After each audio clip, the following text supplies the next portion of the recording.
जय हिंद दोस्तों, आप लोगों का एसएससी क्लासेस में स्वागत है। मैं हूं मुबीन रजा। क्या है कि आप लोग देख रहे हैं एसएससी क्लासेस, तो क्या है कि जो आपका राष्ट्रीय आंदोलन का सीरीज लेके चल रहे थे, तो वही राष्ट्रीय आंदोलन के सीरीज में आपका क्या है कि जो शिक्षक भर्ती हो गई, बीपीएससी हो गया, रेलवे हो गया, एसएससी जो भी पेपर होता है कॉम्पिटिटिव एग्जाम्स के लिए, अब उसमें क्या है कि राष्ट्रीय आंदोलन महत्वपूर्ण टॉपिक है। तो अब उस तरफ से क्या है आपका पॉलिटी भी चल रहा है, जिसमें वहाँ पॉलिटी में आपकी राष्ट्रपति तक के पूरा पढ़ा दिए हैं, सो उपराष्ट्रपति तक का। और इसमें आपका राष्ट्रीय आंदोलन चल रहा है। राष्ट्रीय आंदोलन में आपको पिछला टॉपिक हम पढ़ाए थे, क्या है कि गांधी जी का चंपारण सत्याग्रह। अब चंपारण सत्याग्रह से लेकर चंपारण अहमदाबाद मिल मजदूर और खेरा सत्याग्रह। अब इसी के उसके बाद जलियांवाला बाग हत्याकांड के स्वरूप में आप लोग देख लिए होंगे।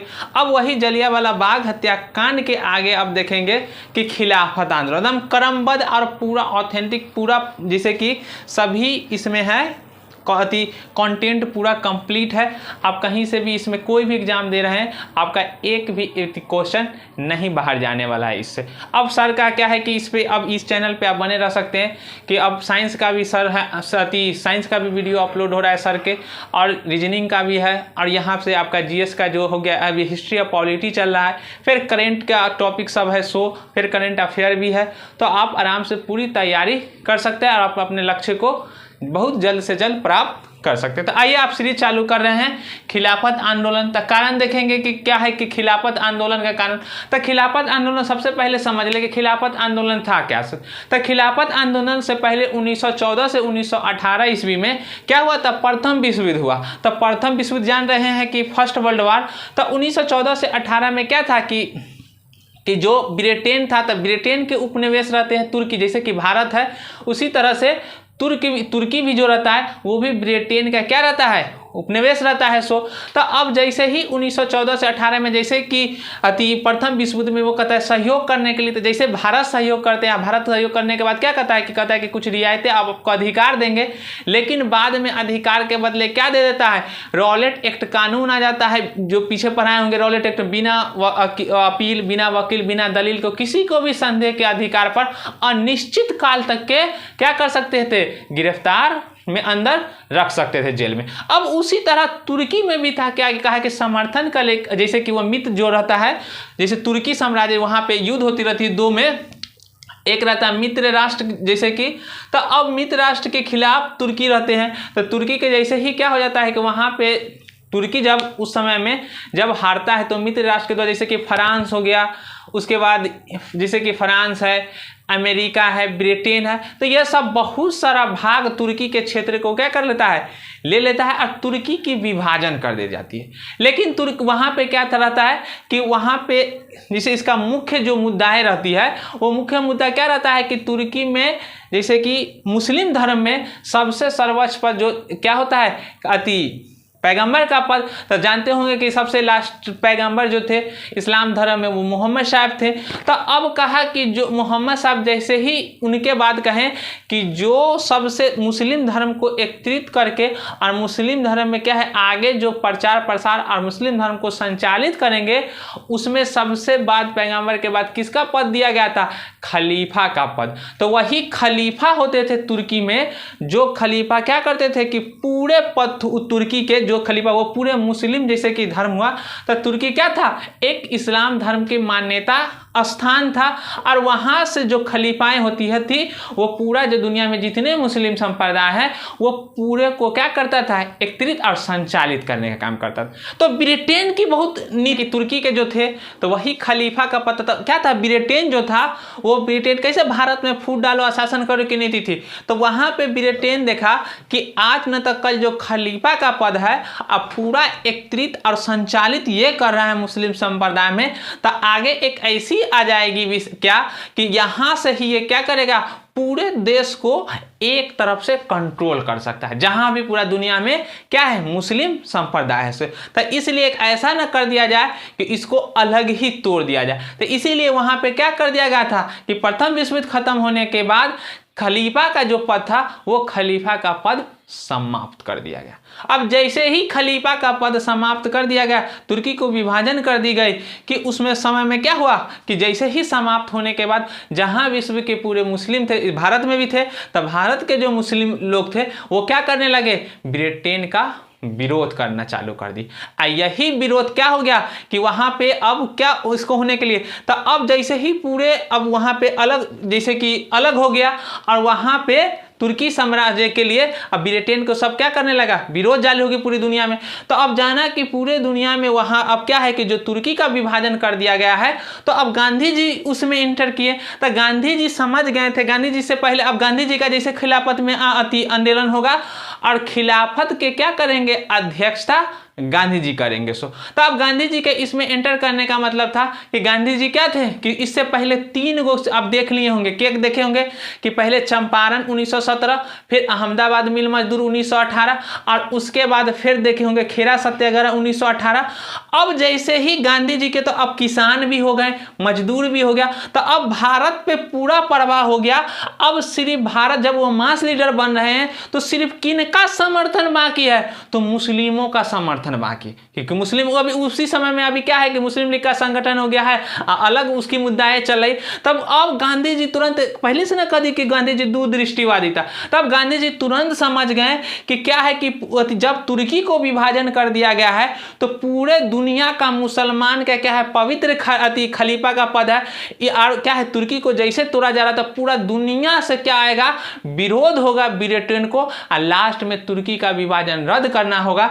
इससे पहले हम क्या करें कि इसको खिलाफत को क्या कर रहे हैं, नेतृत्व कर देते हैं, जिससे क्या हो जाएगा कि मुस्लिम का समर्थन मिल जाए कि क्या है कि गांधी जी मुस्लिम का समर्थन में है। तो आगे चलकर हमारे जो स्वतंत्रता के आगे होगी उसमें मुस्लिम का भी फुल समर्थन होगा। तो यही खिलाफत में क्या करते हैं, एंटर करते हैं गांधी जी, और गांधी जी इसकी अध्यक्षता करते हैं। तो अब यही पूरी बात को आप समझ लिए होंगे। अब देखेंगे कि क्या क्या दिया हुआ है। तो अब यह देखिए कि खिलाफत आंदोलन है। तो कारण तो खलीफा के पद को लेकर के था, समझ गए हैं कि खलीफा के पद को खत्म कर दिया गया, तो कभी खत्म कर दी गई। उसके बाद प्रथम विश्व युद्ध हुआ था 1914 से 1918 में। तुर्की ने जर्मनी के साथ मिलकर मित्र राष्ट्रों के विरोध लड़ा। 2 राष्ट्रों में बटी हुई थी, एक तरफ जर्मनी था, एक तरफ मित्र राष्ट्र थी। तो अब क्या क्या मित्र राष्ट्र का समर्थन किए। इसी के लिए क्या हुआ कि मित्र राष्ट्र के विजय और तुर्की का सेवर्स या सेवरे की संधि हुई। अब क्या हुआ कि जैसे ही मित्र राष्ट्र विजय हुआ, मित्र राष्ट्र में कौन, ब्रिटेन, अमेरिका, ये सब रहते हैं, फ्रांस। अब जैसे ही इसको अलग हो गई, मित्र राष्ट्र जैसे ही अलग हो गया था, मित्र राष्ट्र के अलग होने से क्या हो गया कि सेवरे की संधि की गई। और तुर्की किसका दिया था, मित्र राष्ट्र के विरोध, जर्मनी का समर्थन किए थे। तो जैसे ही प्रथम विश्व युद्ध में मित्र राष्ट्र की विजय हुई, अब सेवरे के संधि करके ब्रिटेन क्या कर दिया गया, तुर्की को विभाजन कर दिया गया। तो ब्रिटेन का रुख था तुर्की की ओर, तो तुर्की का विभाजन कर दिया गया और खलीफा को पद को समाप्त कर दिया गया।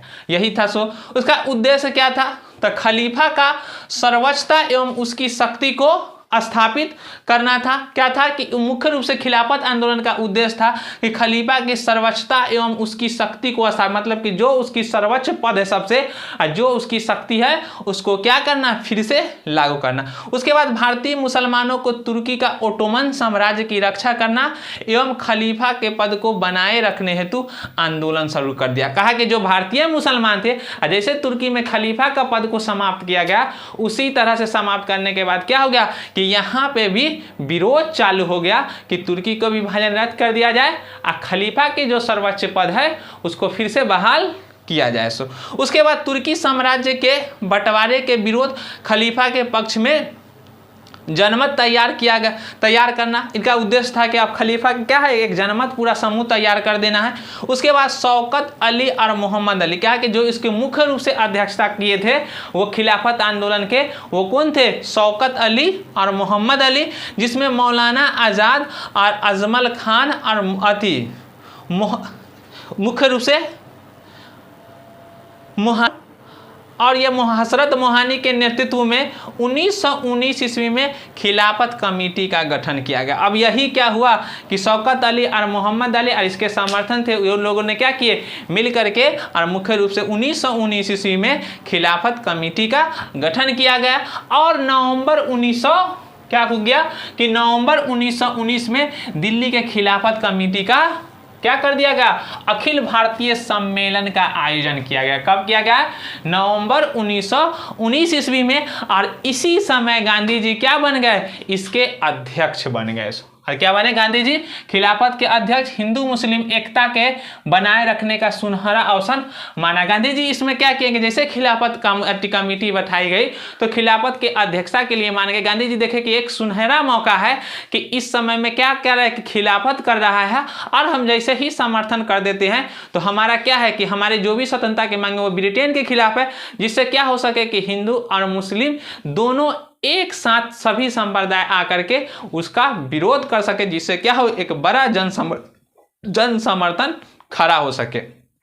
उसके बाद हो गया कि जून 1920 में खिलाफत कमेटी इलाहाबाद में गांधी जी को ब्रिटेन के खिलाफ असहयोग आंदोलन प्रारंभ करने का अधिकार दे दिया। क्या जून 1920 में खिलाफत कमेटी के इलाहाबाद में गांधी जी को ब्रिटेन के खिलाफ असहयोग आंदोलन प्रारंभ करने का अधिकार दे दिया गया। तो अब जैसे ही खिलाफत की अध्यक्षता किए तो वही गांधी जी खिलाफत में उसमें क्या किए कि अब इलाहाबाद में बैठक हुई, उसमें खिलाफत कमेटी के द्वारा ये अपना प्रस्ताव रखे कि क्या कर रहे हैं, हम लोग भी असहयोग आंदोलन चालू कर रहे हैं। तो जैसे ही खिलाफत था उधर से, तो गांधी जी देखे अब वहां से यहाँ पे आए अब कि अब पूरे भारत को फैलाना इसमें जोड़ करके। तो अब कहा कि आप खिलाफ मतलब क्या है कि हम उसके खिलाफ है, ब्रिटेन के जो वो कार्य किए से।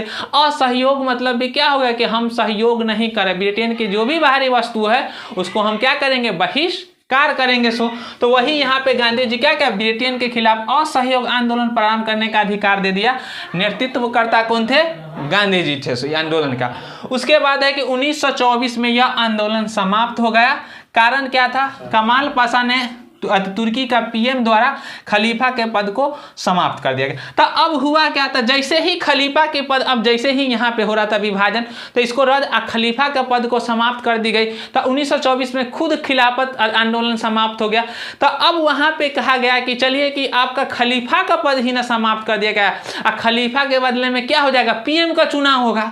मतलब कि वो खलीफा ही है, चलिए 5 साल के लिए चुनाव रख दीजिए, और वही चुन करके खलीफा नाम नहीं रहेगा, पीएम नाम रहेगा। अब वो कहा कि खलीफा रहेगा तो एक तृतीय ही रहेगी वंशीय परंपरा, अब पीएम के जैसे चुनाव होगा तो अब चेंज होगा। उस ब्रिटेन जान रहा था कि अभी न धर्म कर रहा है, अब जैसे ही पीएम पोस्ट आएगा तो राजनीतिक के रूप में कोई सर्वसर्वा नहीं होता है। जैसे ही पीएम चुनाव हो गया, राजनीतिक प्रणाली होगी अपने आप समाप्त हो जाएगा उसमें। अब यही हुआ कि यहाँ पे क्या हो गई, 1924 ईस्वी में खिलाफत समाप्त हो गया। कौन बने, मुस्तफा कमाल पाशा यहाँ के पीएम बनते हैं, पहला तुर्की के पीएम। और इसने क्या कर दिया, खलीफा का पद ही समाप्त कर दी गई। और जो मॉडर्नाइजेशन की नियम थी, महिला अधिकार, ये सब अब वो खुद ही यहाँ से मुस्तफा कमाल पाशा तुर्की को क्या कर दिए गए, मॉडर्नाइजेशन की ओर लेके चले। तो अब खुद खिलाफत का जो था वो मामला 1924 में समाप्त हो गया। अब खिलाफत का विकास एवं असहयोग आंदोलन कार्यक्रम, अब जैसे ही खिलाफत का कैसे ही विकास हुई, उसमें असहयोग का मामला क्या था। तो कहा अखिल भारतीय खिलाफत समिति 1919 का प्रथम अध्यक्ष कौन थे, गांधी जी थे। उसके बाद बाल गंगाधर तिलक ने कहा कि मुस्लिम नेताओं के साथ संधि करने का विरोध का कारण था कि सत्याग्रह को एक राजनीतिक उपकरण के रूप में प्रयोग करने के पक्ष में नहीं थे। और बाल गंगाधर तिलक क्या थे कि जानते हैं कि ग्राम दल के नेता रहते उग्रवादी। तो अब बाल गंगाधर तिलक कहें कि जो गांधी जी असहयोग क्या कर रहे हैं, खिलाफत के साथ असहयोग को मिला रहे हैं, तो ये धार्मिक समुदाय से, क्योंकि उनका जो आंदोलन चल रहा है वो धर्म के चल रहा है खलीफा के पद के लिए। हम जो हमारा जो मांगे चल रही है असहयोग, या हमारा जो आंदोलन, ये हमारा क्या है कि जो हम पे दबाव हमारा पे क्या हो रहा है, हमारा अधिकार छीनी जा रही है, हम उसके लिए लड़ रहे हैं। तो वो बाल गंगाधर तिलक की दोनों को, हिंदी और मुस्लिम धर्म को सत्याग्रह के साथ नहीं मिलाने के लिए, इसीलिए उन्होंने विरोध किए। लेकिन गांधी जी कहता कि यही मुद्दा को आगे लेकर के इसमें जोड़ करके एक समूह में ला सकते हैं। उसके बाद आ गया कि कांग्रेस के द्वारा खिलाफत आंदोलन पर असहयोग कार्यक्रम का समर्थन किया गया, क्योंकि हिंदू मुस्लिम एकता का स्थापित करने का अवसर था। अब कहा कि कांग्रेस, अब इसको जैसे ही कांग्रेस में क्या किए, खिलाफ थे बाल गंगाधर, कौन है तो बाल गंगाधर तिलक जी। लेकिन कांग्रेस कमेटी का ये सहयोग किया गया कि हाँ, उसको चुना गया गांधी जी को असहयोग आंदोलन के लिए, कि क्या है कि ये मुस्लिम और हिंदू मुस्लिम के एकता के लिए एक बहुत ही बड़ा सुनहरा मौका है, इसीलिए इनको असहयोग का परमिशन मिल गया। उसके बाद इसके द्वारा मुस्लिम जनता को राष्ट्रीय आंदोलन का मुख्य धारा में लाया जा सकता है। कहा कि इसी समय है कि अब क्या करें, जो मुस्लिम जनता अलग कटी हुई है अब उसको क्या कर सकते, आंदोलन का जो आंदोलन चल रही है उसके मुख्य धारा में इसी समय ला सकते। उसके बाद संवैधानिक उपाय अपर्याप्त साबित हो रहे थे। उसके अब कहा जो संवैधानिक प्रावधान जो नियम लॉ बन के आ रहा था वो कह रहा है कि पर्याप्त नहीं हो रहा है, जनता को एक समूह में लाना होगा। उसके बाद यहाँ जनता द्वारा असंतोष व्यक्त करने का एक तरीका था कि असहयोग और खिलाफत जो है इसके द्वारा क्या कर सकते, आप अपना असंतोष जाहिर कर सकते कि हम बाहरी वस्तुओं को नहीं अपनाएंगे, ब्रिटेन की वस्तुओं को, यहाँ के वस्तुओं को। उसके बाद जो कॉलेज पढ़ रहा था कहा उसको वहाँ बहिष्कार, जो ब्रिटेन के पद पे था वो पद को छोड़ देते। इस तरह से क्या कर सकते, आप अपना विरोध जाहिर कर सकते, असहयोग या खिलाफत। उसके बाद मुस्लिम लीग द्वारा भी इस आंदोलन को असहयोग आंदोलन का समर्थन किया गया। बाद में 31 अगस्त 1920 को खिलाफत दिवस मनाया गया। अब यही था आपका क्या है पूरा खिलाफत, 31 अगस्त 1920 को खिलाफत दिवस मनाया गया और खिलाफत आंदोलन देख लिए थे कि 1924 ईस्वी में समाप्त हो गई। तो यही था आपका खिलाफत। और अब देख लिए तो अब जैसे ही खिलाफत देख लिए, खिलाफत क्या था, खिलाफत आंदोलन तुर्की के खलीफा के पद को समाप्त कर दी गई थी। इसी के लिए भारतीय जो मुस्लिम थे वो क्या कर लिए, उसके बहिष्कार करने लगे। इसीलिए क्या हुआ कि यहाँ पे संगठन मोहम्मद अली और शौकत अली की अध्यक्षता में क्या किए गए कि खिलाफत कमेटी की गठन की गई। इस खिलाफत कमेटी की गठन में नवंबर 1919 ईस्वी में क्या हुआ, गांधी जी को इसकी अध्यक्षता के अध्यक्ष चुन लिए गए। गांधी जी इसकी नेतृत्वकर्ता बन गए, अध्यक्ष खिलाफत आंदोलन का। इसी खिलाफत आंदोलन के बाद गांधी जी ने क्या किया, असहयोग का प्रस्ताव रखा। इलाहाबाद में अध्यक्षता हुई किसकी, खिलाफत कमेटी की। तो खिलाफत कमेटी ने क्या कर दिया, समर्थन दे दिए। उसके बाद जैसे ही समर्थन उसको मिला, गांधी जी ने क्या किया, असहयोग प्रस्ताव रखा।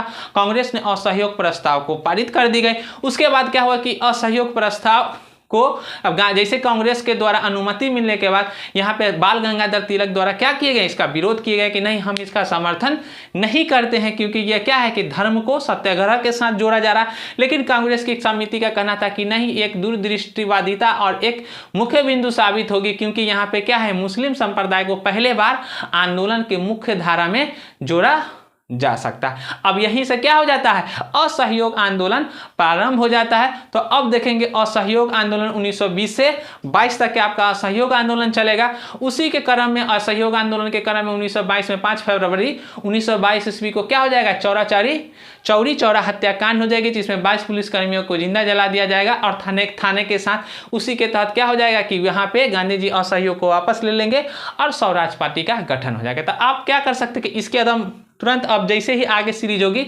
अब ये सीरीज आपको आगे इसी में साथ में चलते रहेगा। आप क्या करें कि एसएससी क्लासेस को सब्सक्राइब ना किए हो तो सब्सक्राइब कर दे और बेल आइकन दबा दे, जिससे क्या हो सके कि आपका नोटिफिकेशन मिल सके। और ज़्यादा से ज़्यादा वीडियो को क्या करें, शेयर करें, जिससे क्या हो सके कि और भी व्यक्ति लाभ ले सके और जल्दी से अपनी सफलता को प्राप्त करें। जय हिंद दोस्तों।